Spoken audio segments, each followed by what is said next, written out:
Greetings, everybody. Rev Sandy here. It's so good to be with you. I hope you've enjoyed this fabulous day.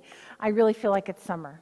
I've got, in fact, I feel it's so much like summer. I went out and got my nails painted purple. I even got my toes painted purple.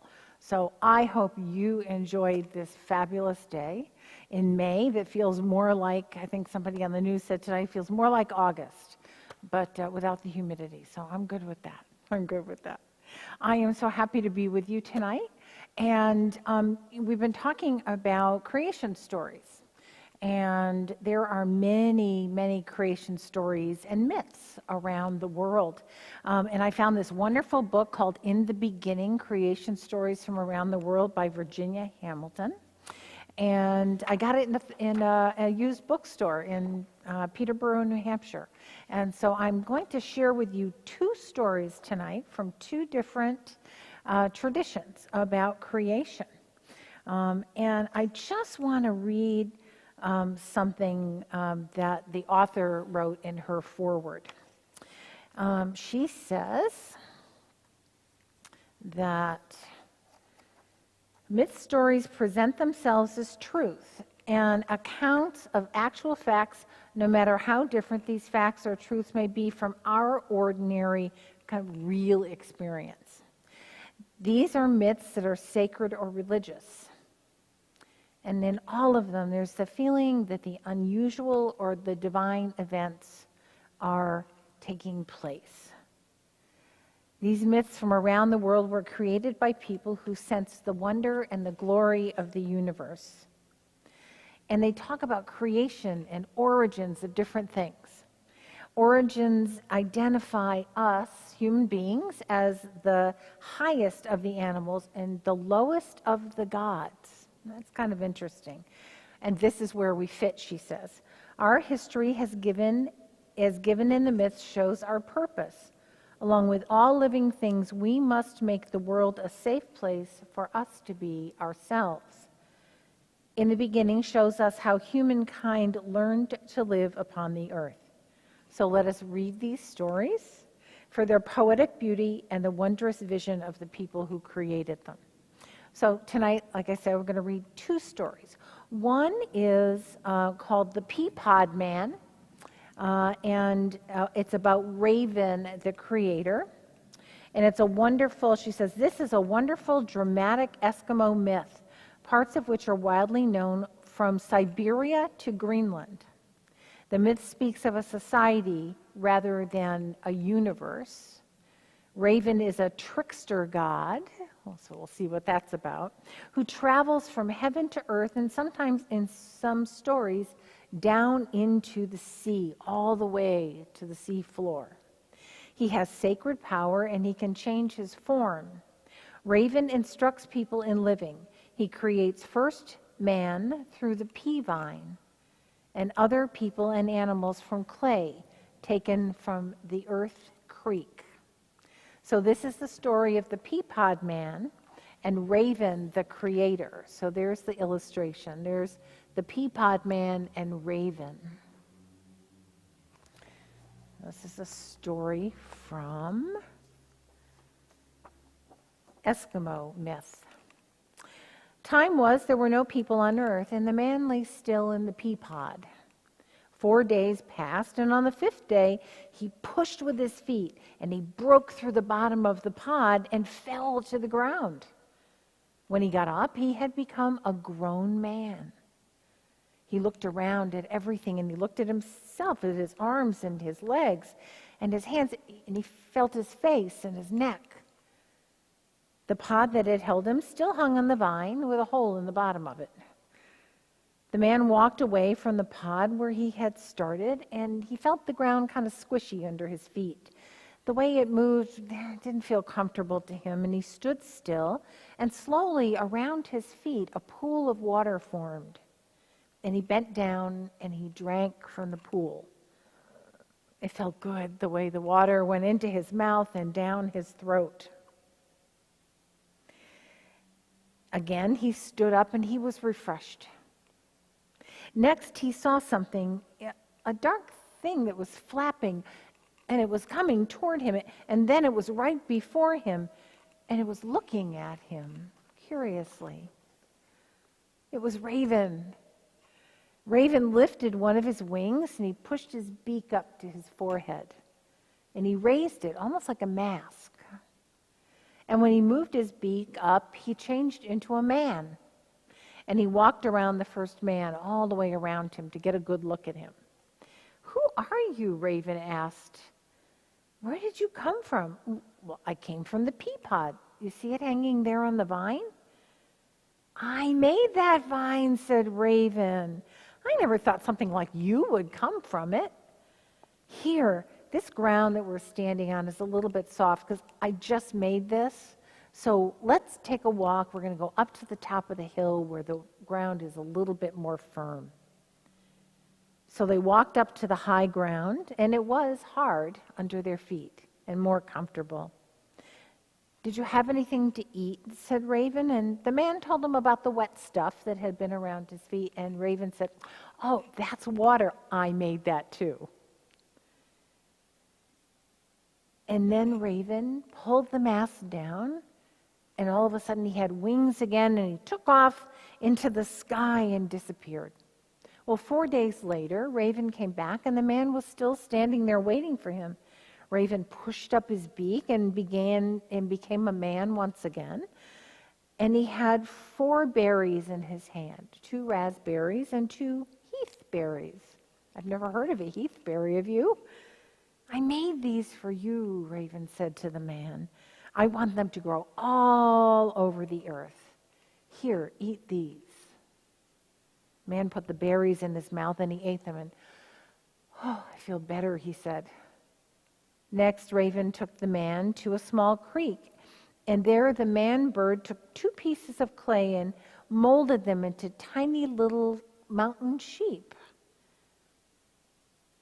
"They look nice," said the man. "Now shut your eyes," Raven told him. And the man closed his eyes. And Raven pulled down his beak and waved his wings back and forth over the clay figures. And they came to life and they bounded up the mountain as grown mountain sheep. Raven lifted his mask. "Look," he said, "I made those."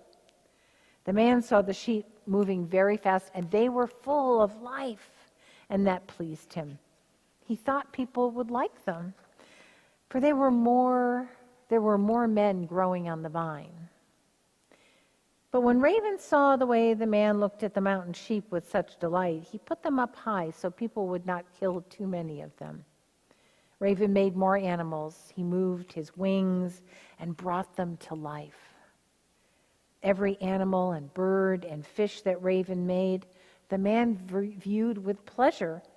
That worried Raven.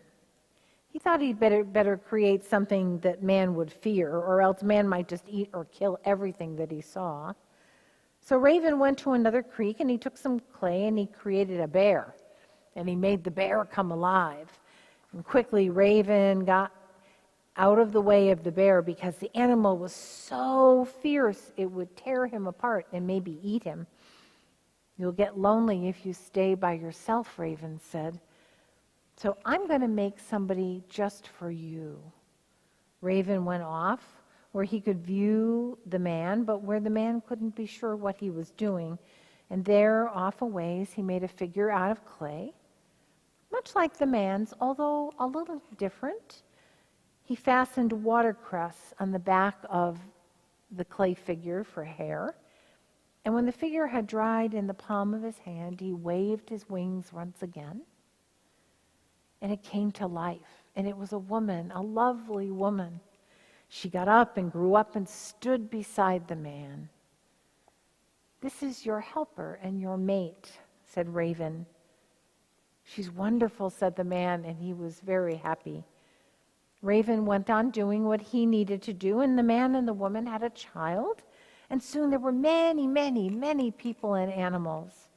And all that was living grew and thrived, and the world prospered. So that's the story of the raven creator and the pea pod man. You might notice some things that were maybe similar to the way that we have heard our creation story. how Adam was made from the earth, the clay of the earth, Adamah. And the woman in this story was made from the clay of the earth. And we hear ravens saying, you shouldn't be alone. And that's what God said to Adam. You shouldn't be alone. You should have a companion. And so woman was made. Man and woman were made. The next story that we're going to look at is a story maybe some of you have heard before, but perhaps in a different way. So this is a story that comes from Greek mythology, and it's the story of Zeus, the creator, and Pandora. Pandora is the name of a woman who was made in heaven. The name means all gift. After Zeus had wrapped her in a robe of innocence, other gods placed flowers in her hair. Before Pandora left heaven, Zeus made the gods give her a box with a surprise inside.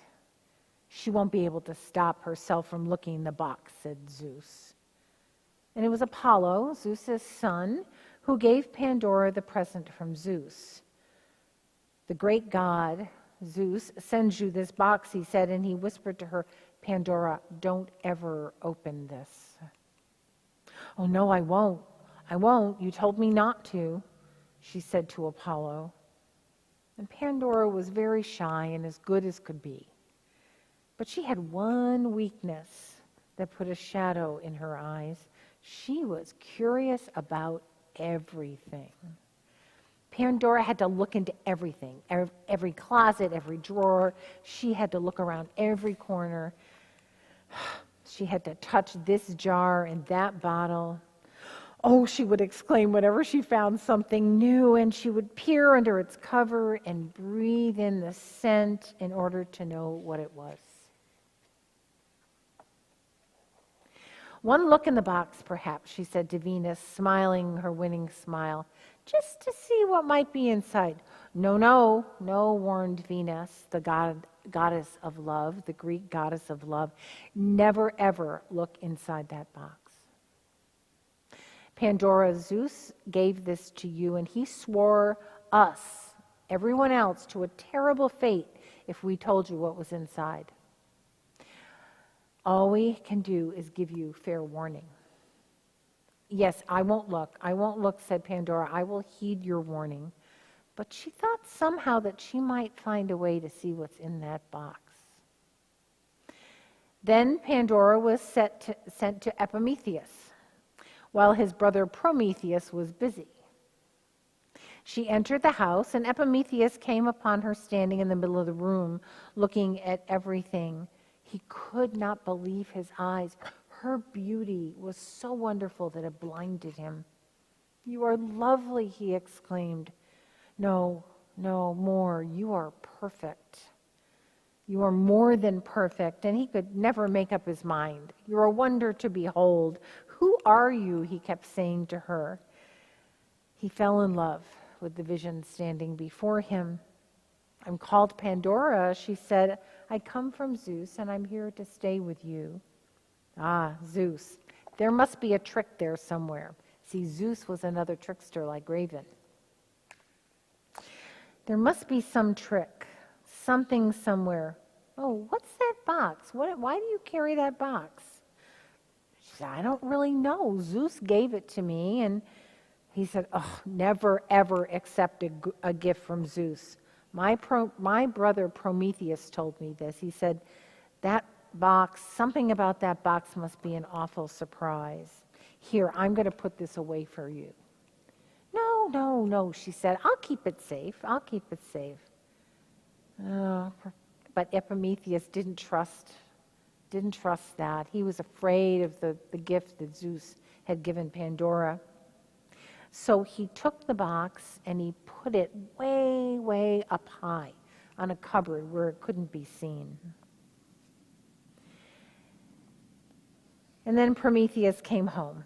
But he was angry with his brother. He said, "Didn't I warn you never to accept a gift from Zeus?" "But you can't mean my beautiful Pandora," cried his brother. "I do mean her," said Prometheus. "Pandora in all her beauty was sent by Zeus to make us battle with each other, to be angry with each other." But Pandora was not really an evil trick from Zeus. He had meant her to be good. And all of the gods had seen to that. But Pandora had to know about that box. She just did. It was inside her, her curiosity. All of those days she waited for a time when the two brothers were away. And then she wandered around the shop and she looked at everything that was there. And finally she found the box, way high up on the shelf. And she climbed on a stool and she stood on the very tips of her toes, but she couldn't reach the box. "I know," she said, "I'll put something sturdy on top of the stool and then I'll stand on that. Just to bring it down, I'm just going to shake it and see what's inside." Have you ever gotten a present and you shook it just to kind of guess what might be inside? "I won't open it. I promised I wouldn't open it," she says to herself.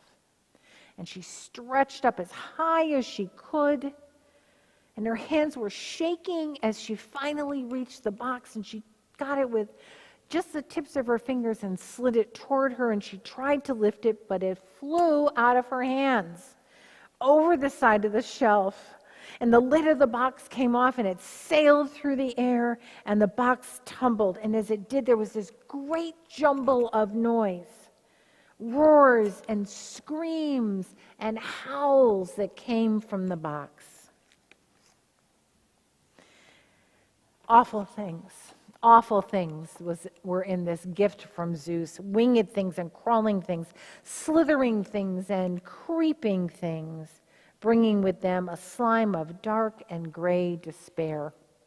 Some of the creatures had pointed ears, and some had flat, furry heads, and some had wicked eyes, and some were fanged and scaly. Some were tiny, and others were giant-sized. There were plagues of sorrow and pain. There was misery. Envy took hold of Pandora and tried to tear her hair out. Poverty slid hungrily across the floor and melted into the air.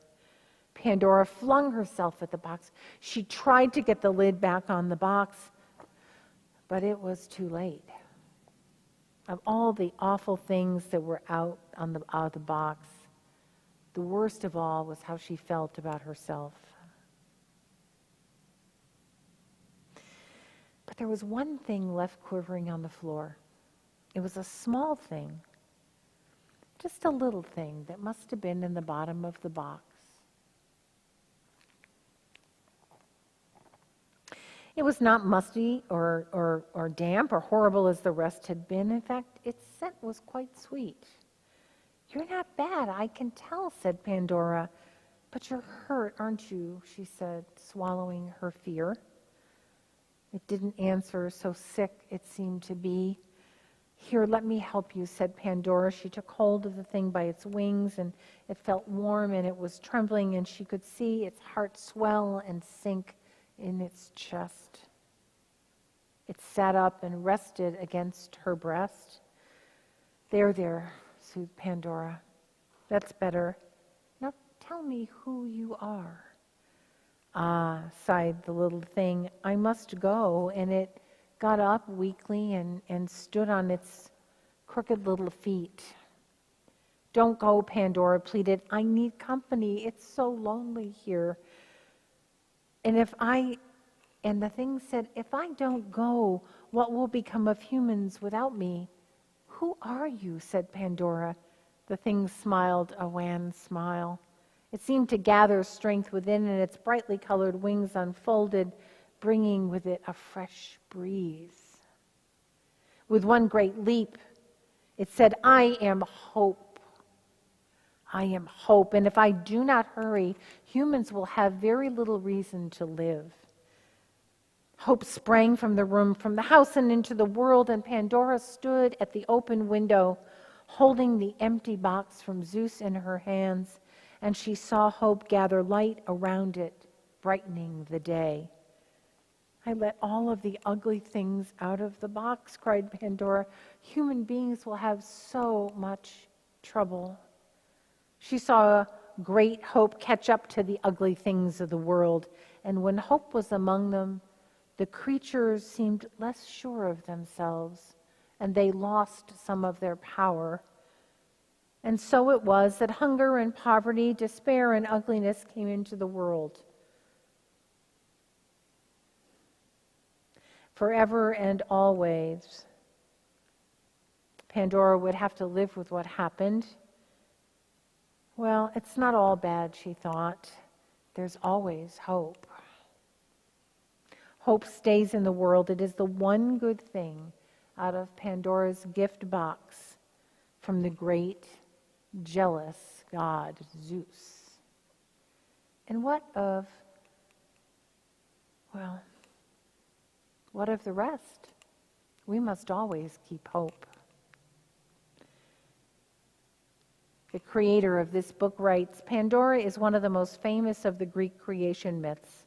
She's often portrayed as evil, although it is Zeus who is evil and provides the terrible surprise. And it should be noted that in some versions, Pandora's box is translated as a jar or a chest. However, the most popular rendering of the gift from Zeus is a box. In one version, Pandora shuts hope in the box forever, but it made more sense to have hope out in the world. That hope should follow all of the horrors from the box and make them weaker and make the world just a little bit brighter. Hope always makes the world much brighter. So we have two stories, two origin stories, one of the creation of man and one about the way that some evil things got into the world and the way that hope entered into the world. These stories are such a gift. And there's many. You can see I bookmarked a whole bunch of them. So next week we'll read a few more. I wanted to let you know that next week will be our last bedtime story for a while. I'm going to take some time off for the summer. But maybe from time to time we'll read a story together. And look forward, adults who are listening, look forward to some opportunities for us to get together in different ways this summer to talk about our own spiritual journeys, perhaps maybe our own origin stories that we might share together. So as we end this evening, let us thank God for the hope that is in the world, the hope that comes to us through Jesus Christ, the resurrected one, our brother, God's Son, and the Holy Spirit who comes to us as a gift and a companion from God the Father and God the Son. May the Holy Spirit be with you tonight. God bless you all.